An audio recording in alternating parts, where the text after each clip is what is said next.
Question, Fred, and just to add on to what my colleague Paul Callan was saying, the Metropolitan Correctional Center, just like the Metropolitan Detention Center in Brooklyn, is a place where folks that are arrested on federal charges in the New York City area, where they are held in a pretrial capacity. Now, I've spent many years going down there to either drop prisoners off for holding or to interview prisoners or participate in proffers, meaning somebody decides they want to cooperate. We went over there with the Southern District of New York attorneys or the Eastern District of New York. For this to happen, this, to Paul's point, is incomprehensible that a man like this, at this high-profile level, now the people that you have to fear suicide watch most of are the folks that have the most to lose, meaning very rich people, prominent people, public figures. Those are the folks that you're most concerned about. And in this instance, he was placed on suicide watch. Now, suicide watch means no shoelaces, no belts.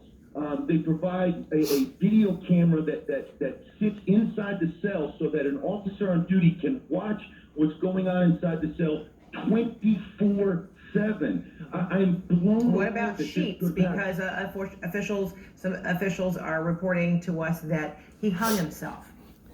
Absolutely, and that is a concern, and sometimes in instances like that, they may provide a woolen blanket or something else that can't be ripped into strips, which is how many jail suicides happen.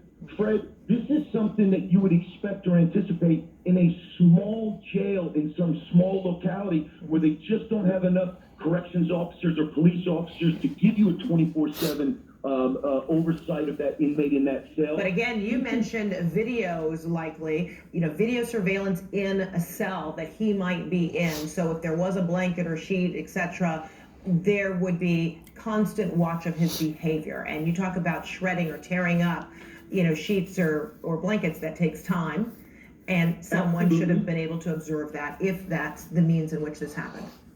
Fred, the only place inside that facility, to my knowledge, that is not covered by video surveillance are possibly, I'm going to say possibly, the private conference rooms where attorneys are allowed to meet with the defendants that they are representing. Those are not monitored by audio, and I don't believe they're monitored by video.